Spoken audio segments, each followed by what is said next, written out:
নমস্কার বন্ধুরা, care recipe বক্সে সকলকে স্বাগত। আজ আমি শেয়ার করব দুর্দান্ত স্বাদের কড়াইশুঁটির কচুরি। আর তবে আমি এর সঙ্গে একটু সামান্য পরিমাণ ডালও ব্যবহার করব। তাহলে চলুন বন্ধুরা, প্রথমে আমি কড়াইশুঁটিগুলো খুব ভালো করে ছাড়িয়ে নিই। এখানে কড়াইশুঁটিগুলো আমি সব খুব সুন্দর করে ছাড়িয়ে নিয়েছি। আর এরপর আমি ময়দাটা মেখে নেব। কচুরির জন্য আমি এখানে 2 বাটি ময়দা আর 1 বাটির থেকে একটু কম আটা দিয়ে মাখবো। আমি আটা ময়দা মিক্স করে কচুরিটা করব। এতে কচুরিটা কিন্তু খুব সুন্দর নরম হয়, মুচমুচেও হবে আবার নরমও হবে। এরপর এর মধ্যে আমি দিয়ে দেব তেল। সাদা তেল দিয়ে দিলাম 2 চামচ, আর স্বাদ মতো লবণ আর 1 চামচের মতো চিনি দিয়ে দিলাম। দিয়ে খুব ভালো করে শুকনো উপকরণগুলো মেখে নিচ্ছি। সমস্ত উপকরণগুলো মেখে নেওয়ার পর এর মধ্যে আমি একটু একটু করে জল দিয়ে একটা ময়দার ডো বানিয়ে নেব। আর এটা খুব বেশি পাতলাও হবে না, আবার খুব শক্তও হবে না। এইভাবে আমি অল্প অল্প করে জল ব্যবহার করে ময়দার একটা ডো করে নেব।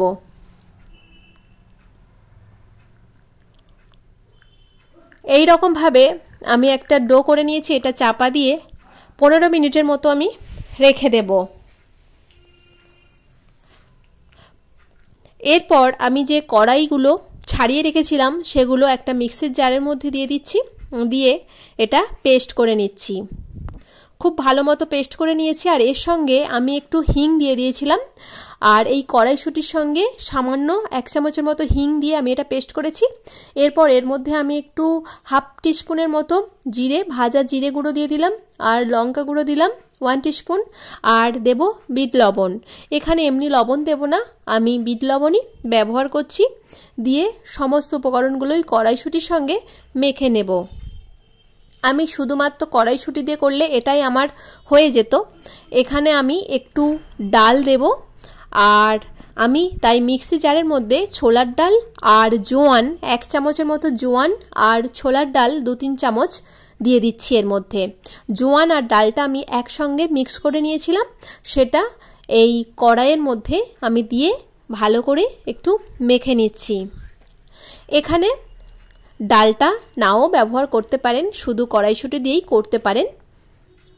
এরপর এখানে একটু লবণ কম হয়েছিল, তাই আমি আরও একটু লবণ দিয়ে দিলাম।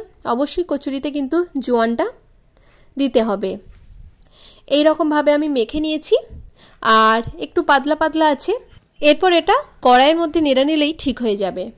তার জন্য এখানে কড়াই বসিয়ে দিয়েছি। আর সামান্য একটু আমি তেল দিলাম, এটা না দিলেও চলতো। দিয়ে ওই যে মাখাটা তেলের মধ্যে দিয়ে একটু নেড়ে নেব। খুব বেশিক্ষণ নাড়ার কোনো প্রয়োজন নেই, জাস্ট 4 থেকে 5 মিনিটের মতো অনবরত এইভাবে নেড়ে নিলেই কিন্তু মাখাটা অনেকটা শক্ত হয়ে যাবে। এই রকম শক্ত হয়ে গেছে। আর এটা আমি রেখে দেব। কচুরির জন্য আমার পুর একদম রেডি হয়ে গেছে। এরপর এটা ঠান্ডা করে নেব।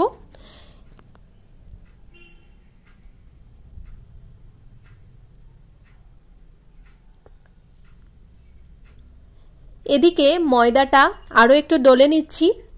কিছুক্ষণ রাখার ফলে ময়দাটা একটু নরম হয়ে গেছে, তাই একটু শক্ত করে মেখে রাখতে হবে, কারণ 15 মিনিট রাখার পরে একটু নরম হয়ে যাবে। এরপর এটা থেকে আমি লেচি কেটে নিচ্ছি। আমি বড় বড় কচুরি একটু করব, তাই একটু লেচিগুলো বড় বড়ই কেটেছি। আর এদিকে আমি যে পুরটা করেছিলাম সেটাও আমি যটা কচুরি হয়েছে সেই অনুযায়ী ভাগ করে আগে এইভাবে গোল গোল করে নিচ্ছি, যাতে প্রত্যেকটা লুচির মধ্যে পুরটা সমানভাবে দিতে পারি। এরপর ওই পুরটা আমি এইভাবে ভরে নেব। প্রত্যেকটা লেচির মধ্যে সুন্দর করে পুরগুলো ভরে এইরকমভাবে গোল করে আমি রেখে দেব। এইভাবে সমস্ত লেচিগুলোতে পুর ভরে নিয়েছি। এই শীতকালে কড়াইশুঁটির সিজনে কিন্তু এরকমভাবে কড়াইশুঁটির কচুরি সহজেই করা যায়। আর এটা দেখতেও যেমন সুন্দর হয়, খেতেও কিন্তু দারুণ সুস্বাদু। এইভাবে সবগুলোর মধ্যে আমি পুরগুলো ভরে নিয়েছি। এরপর খুব আলতো হাতে আমি বেলে নেব। খুব বেশি চেপে বেলবো না, খেয়াল রাখতে হবে যাতে ভেতরের পুরটা বাইরে বেরিয়ে না আসে। তাই আলতো করে আমি কচুরিগুলো বেলে নেব। এখানে আমি একটু বড় বড় সাইজ করে করেছি, খুব বেশি পাতলা করে বেলা যাবে না, আবার খুব মোটা করেও বেলা যাবে না। আমি পরিমাণ মতো বেলে নিলাম। এরপর কড়াইয়ের মধ্যে দিয়ে দিয়েছি সাদা তেল। তেলটা গরম হয়ে এলে কচুরিগুলো এইভাবে চেপে চেপে ধরে ভেজে নেব। চেপে ধরলে কচুরিগুলো খুব ভালো ফুলে আসে।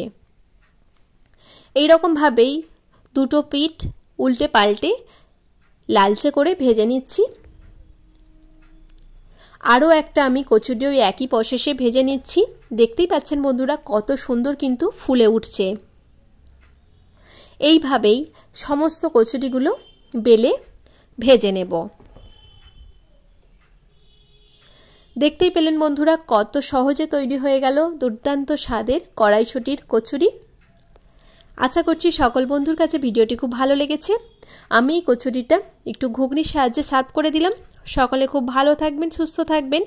আর যে সকল বন্ধুরা নতুন আছেন তাদেরকে চ্যানেলটি সাবস্ক্রাইব করে পাশে থাকার অনুরোধ রইল। দাঁড়ান একটা ভেঙে দেখাই যে কচুরির ভেতরের পুরটা কীরকম হয়েছে। দেখতেই পাচ্ছেন কতটা ফুলে গেছে। আর এর ভেতরের পুরটা দেখুন বন্ধুরা কেমন সুন্দর, ভেতরে পুরোটাই কিন্তু চলে গেছে। অবশ্যই আপনারা এইভাবে ট্রাই করতে পারেন। আর ভিডিওটি দেখার জন্য সকল বন্ধুদের জানাই অসংখ্য ধন্যবাদ। আজ এই পর্যন্ত, আবার ফিরে আসব অন্য কোনো এক রেসিপি নিয়ে।